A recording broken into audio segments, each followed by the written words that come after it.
What's going on, everyone? Designedcoma here. Welcome back. And the gameplay you're watching is me playing some Domination. I almost said Hardpoint because I've been playing quite a bit of Hardpoint lately. Some Domination in Black Ops 3. So, what's up for today's video? Well, I am going to do a little bit of a history lesson, I suppose you could call it. Maybe not so much a history lesson. Maybe it's more along the lines of some fun facts. Okay, and this, I just happened to catch it. It was just on a whim or whatever. It came across on my Facebook thread or feed, and this comes from moviepilot.com. Okay, this is like one of those movie websites or whatever, and every now and then they send stuff through my feed. I guess because I like their page or whatever. But something came through, and it's titled 10 Things You Probably Didn't Know About PlayStation. Now, I gotta tell you, this is actually really cool. These are some really neat things that I read about, because and some of these things I didn't even know. I mean, there is some really interesting little things that popped up, or I wouldn't say popped up, but has to do with the PlayStation when it came out. We all know that Sony launched the PlayStation in '94, and it basically took the video game industry in a whole new direction. I mean, aside from Dreamcast and everybody else who was kind of leading the way a little bit, but Sony, they came out with their PlayStation, and that thing just took off like crazy.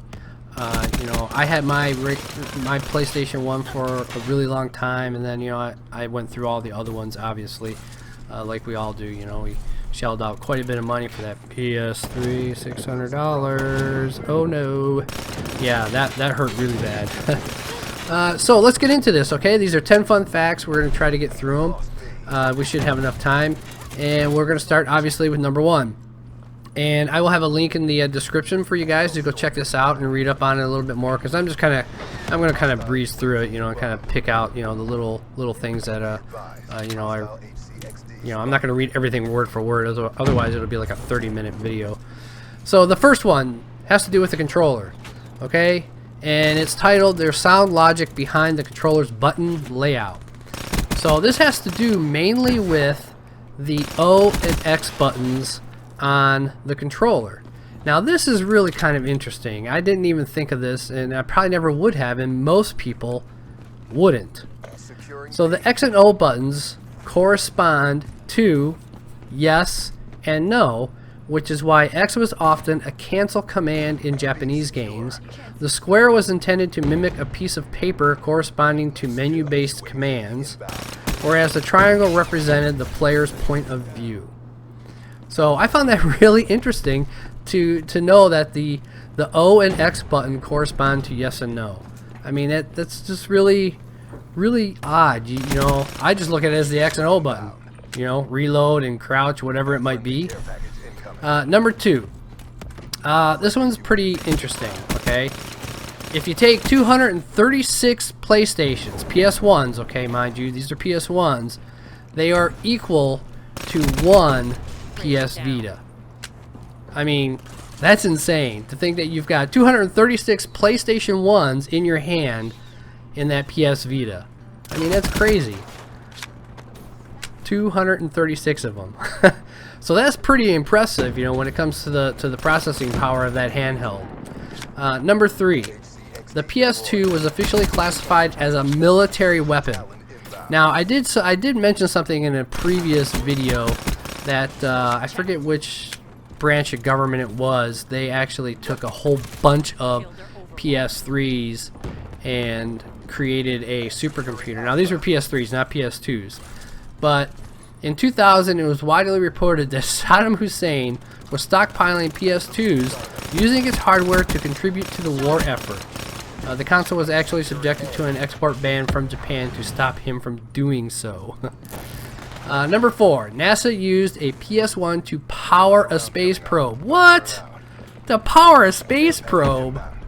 I hope it wasn't the rover that went on Mars and kind of died. The New Horizons space probe, which flew by Pluto last year, is powered by the original PlayStation's CPU, repurposed to fire thrusters, monitor sensors, and transmit data. That's crazy. That is just insane. Number 5. Its original mascot was pretty darn terrifying. Let's see. This rather menacing disembodied head, christened Polygon Man, was once intended to be the console's official mascot until Sony presumably realized he was more likely to give kids nightmares than sell consoles. Maybe. I mean, he doesn't look that creepy, but I don't know. I think it would have been fine, in all honesty. When you see the picture of this, I think it would be totally fine. Let's see. Sony took a massive hit on PS3 prices. We all know that. You know, I paid the full price, $600, you know, for mine, for my PS3 Fat. So yeah, it said it put Sony at a $300 loss each time one was sold. They were selling at $600, but they lost $300, even though they were selling them at $600. That is just insane. Holy cow. I don't know. Usually they take losses anyway. Number 7. A superfan legally changed his name to Mr. PlayStation 2. This guy, crazy. Ultra dedicated gamer Dan Holmes took on his new name in 2002, bolstered by some rather questionable reasoning. Most blokes say this is what he said. Most blokes say they say the love of their life is a girlfriend or wife, but I don't have one, so mine is my PlayStation. Everyone ribs me about it, so it seemed natural to change my name. Okay, whatever, buddy. Number 8. Black PS1 discs were printed to tackle piracy. To tackle piracy. Let's see, the black disc looked totally cool. They also prevented pirates from copying the data burned to them. Number 9. The PS2's White Tower intro isn't random. The dreamy mist enveloped visuals in the console's boot up sequence are trippy to say the least, but did you know that it changes based on your library? I did not know that. I did not know that. The more games you played on your PS2, the more white towers appeared from the mysterious abyss. I never knew that. That is crazy. Huh. That's pretty cool. It's pretty cool to know. Okay, number 10. Number 10. We all remember the memory cards, right? The days of the memory cards where you saved your stuff on the memory card and you used it for extra space for game saves and stuff like that, and you could take your games with you along the road.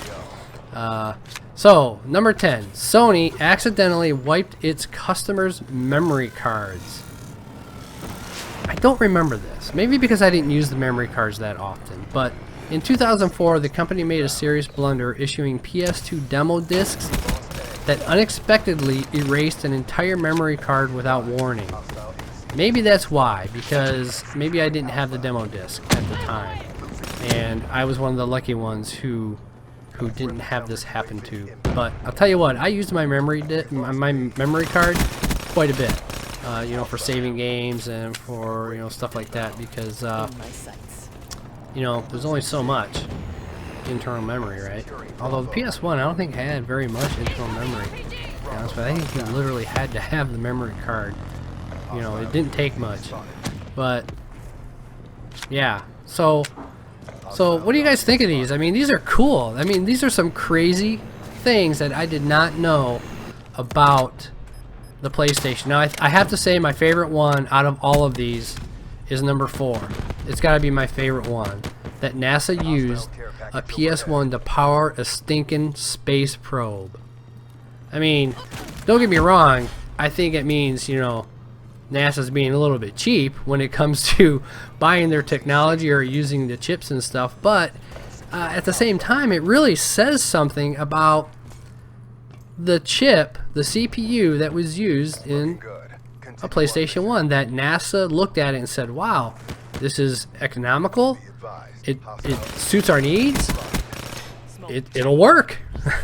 But when it comes to space probes and stuff, I don't necessarily think, you know, once they're out in space, there's too much computing power that has to go on.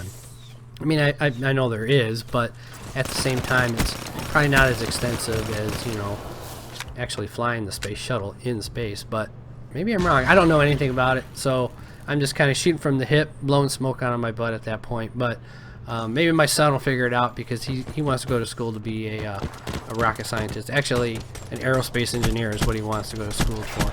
So I hope you guys enjoyed the video. If you did, don't forget to like, favorite, and subscribe. And once again, thank you everybody who has subbed to my channel. 50 subscribers. I'm actually at 57 now, which is really cool.